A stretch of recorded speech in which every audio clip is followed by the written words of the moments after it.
rarest parts for the CB7.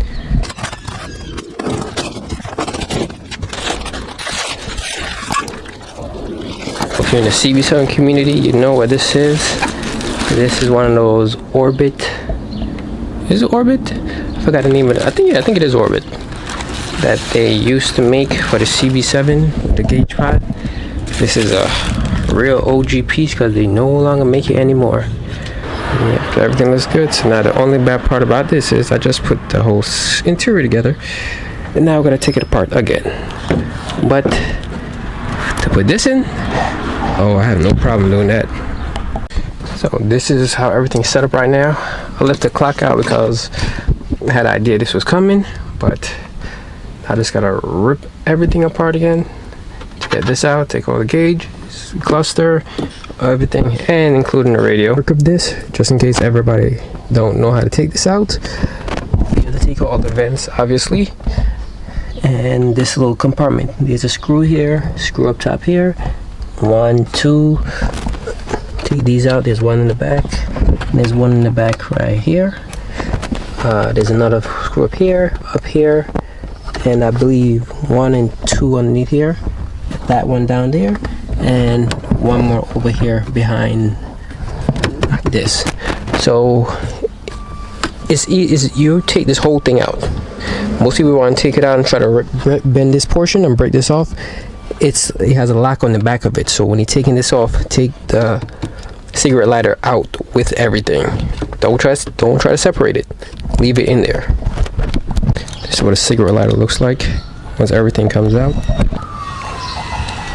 This is outer casing, so it goes in like this and screws on like that. So many people forget that this is here, so if you want to take this out, you have to take this off first. So now we just got to go and start taking out this section to transfer it over to the new one. Okay, so we're installing everything now, putting everything back together, and just gotta route the wires and all the stuff to these respective gauges. I'm probably gonna have boot air fuel right here, and I have oil over here. So this is how it looks all mounted up. I had to drill some holes in the back so you can see to where the wires and gauge whatever will go through. So now I'm just gonna install it, make sure everything works, and then put it back together. The gauge is there. I just gotta get the vents for here, and like I said, I'm gonna find somewhere to either get the all-in-one boost gauge, the electronic one. So I'm gonna try to get that to put it here, so this way I can get rid of this one additional gauge. But that's the look.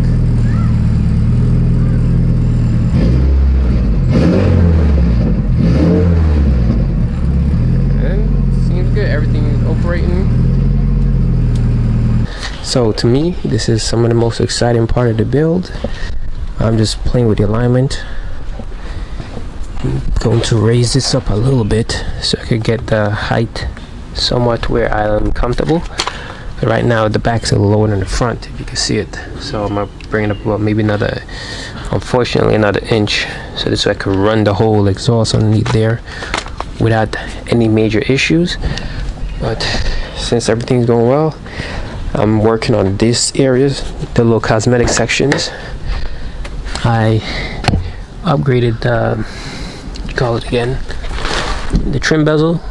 So I have the boost gauge, so now I actually have to go get me a correct boost gauge, get me an AEM one to match that side, and that should be it. She's coming together. I have the other shifter to put in there, which I'm probably going to do that relatively soon because I want to put the JDM center console in, and I don't want to do that and have to take everything back out. So K-tune version of the billet shifter, so I might just put that in.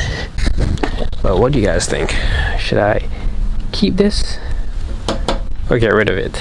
I'm not sure how I feel about this one. I always like them in the pictures, they look good, but in real life I'm like not sure how I like it. Tell me pretty lies, look me in the face, tell me that you love me, even if it's